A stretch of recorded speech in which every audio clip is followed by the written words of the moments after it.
Hey guys, what's going on? Shaw here, and today in this video we're going to go through 10 or so tips that I have for Grimrail Depot in Mythic Plus for Season 4 Shadowlands.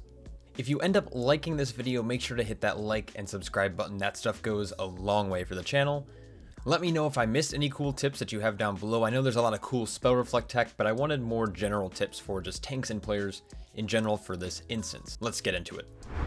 Alright, so for tip numero uno, we're going to start at the beginning of the instance. These technician mobs are pretty obnoxious, especially with some of their different casts like 50,000 volts and activating the mini iron stars. Now you can actually pull these technicians far enough away where they won't actually try to run to any of these stars.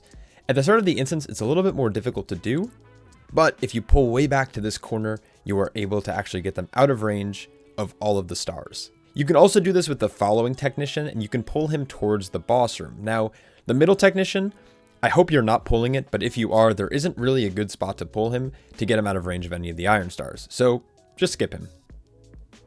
Tip number 2 actually finds ourselves in the boss room pulling Nathrazim through the wall. You can tag both the Infiltrator as well as Zolgamex by using ranged abilities like Moonfire, Chi Wave, Crackling Jade Lightning, Heroic Throw.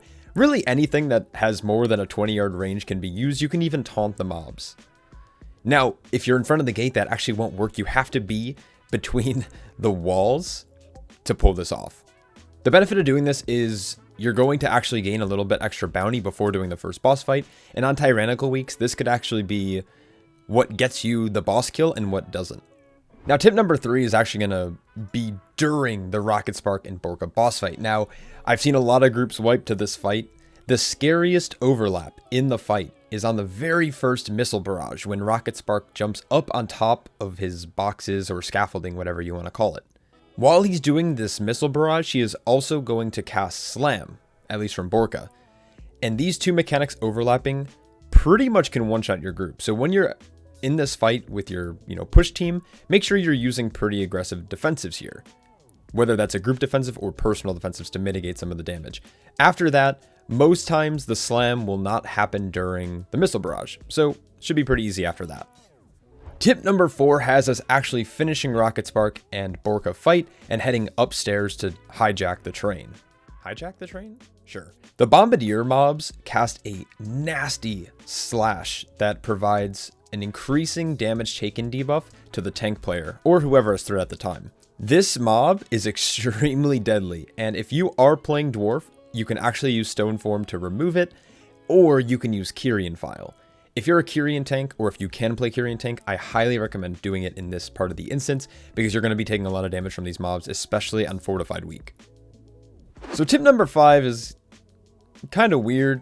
Not weird, I'm not sure. But basically, throughout the train, you're going to interact various mobs that you're actually going to see in the next boss fight. The very first pull you're going to do in the train is actually going to have a gunner. These gunners are located through various pulls leading up to the next boss and have a nasty frontal. This frontal does target the tank or whoever has highest threat at the time, so be consistent with your positioning and make sure you're sidestepping this frontal barrage to avoid taking fire damage. Another pull and another mob that you're going to see throughout this train are these Cinderseers, and these are typically going to be the priority since they are extremely deadly. If they're able to finish their Flametongue cast, you and your melee players will need to move quickly away. It will erupt an AoE flame patch underneath the feet of your melee players, causing pretty much lethal damage. Now, of course, this cast can be stunned as well as paralysis. They're not affected by all types of AoE since Disorients don't seem to work. So just be aware of that cast.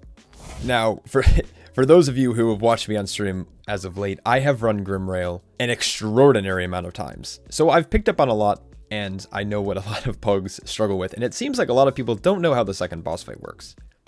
Now, I do plan on doing a full boss guide in the near future for this, since I now finally have decent footage, but this is how the boss fight works, Mr. Thunder Thrower. Thundertower? Yeah, there we go. Who wrote this fucking script? There are essentially 3 sets of adds that will spawn, or that need to spawn, before you can get Thundertower off of his cannon in Phase 2. The first set will contain, of course, all sets will contain infantry, and infantry are basically just DPS fodder. But the first set will have a gunner and a boomer. A gunner does the shrapnel blast and will drop shrapnel for you to use in the cannon. And the boomers will drop the massive shot, which will get him off of his cannon. You'll need 3 of these to proceed.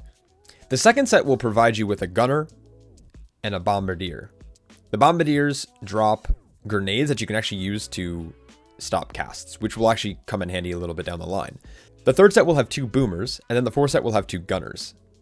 So ideally, you want to focus down the very first gunner, and then use that ammo to delete the second and third set after you group up the mobs. Once you delete both the second and the third set of mobs, and you have your second round of gunner, you have your bombs, and you also have your boomer ammo, you then want to wait for the fourth set to spawn before knocking Thundertower out of his cannon. Once he comes out of the cannon, you're going to have a little bit of adds to deal with, but if you have any shrapnel saved up, which you should, that should finish off not only the boss, but also the adds very quickly, leaving you with even more ammunition to finish up the boss fight. If this boss fight is lasting you any more than 3.5 minutes, you're probably doing the fight wrong. After the second boss does go down, there is a cart that spills flames on either side.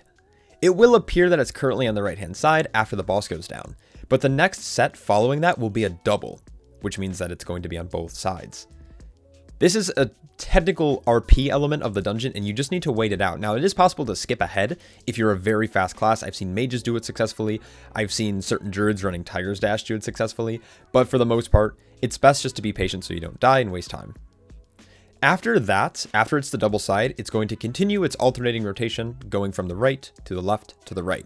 So after the double set, everyone can safely run to the left and make it to the end of the next cart. Alright, now clearing this boss room can look to be slightly daunting for how much trash and how much dangerous trash there is in this cart. But here's the order that I recommend. The very first Farseer you're going to see, you can actually drag him back to this connecting platform, kicking the Storm Shield and then dodging the Thunder Zone. The Thunder Zone cast actually locks onto its target as soon as the cast starts. So if you all bait to one side of this connecting platform, it's possible for everyone to quickly move and avoid all of the damage. Next, you'll probably want to pull the Nathrazim back as well. Feel free to pull in more trash if you would like, but getting the Nathrazim out of the way will prevent people from getting slept, which means that they get hit by AoE and probably die. So once you clear the Nathrazim, you'll be pretty safe to continue the rest of the train. Melee players can actually avoid the Captain Slash by moving 5 yards away during the cast. On fortified weeks, this is highly advised. Last but not least, we have tip number 10. Skylord Torva is a pretty intense fight.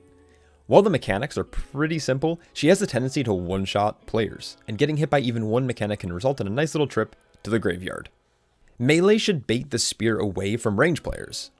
With Blizzard finally telegraphing the Lightning Breath mechanic, I've noticed that a lot more players are actually getting hit by the spear. The new telegraph is slightly distracting. Simply pick your poison.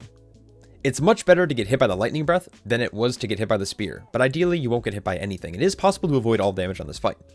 The big swirls on the ground do what they did before they were telegraphed. So if you're already getting hits, you're just going to be taking a little bit more damage, a little more work for your healer to do. But it's much better to get hit by the breath than it is to get hit by the spear. And that does it. 10 tips for Grimrail Depot. If you guys enjoyed that, please again hit that like and sub button below. Leave a comment if I missed anything. And of course, a huge shout out to my Patreons, Linus, Brian, and Swolebear. You guys, I can't even thank you enough. Thank you so much for watching, and I'll catch you guys all in the next one. Take care.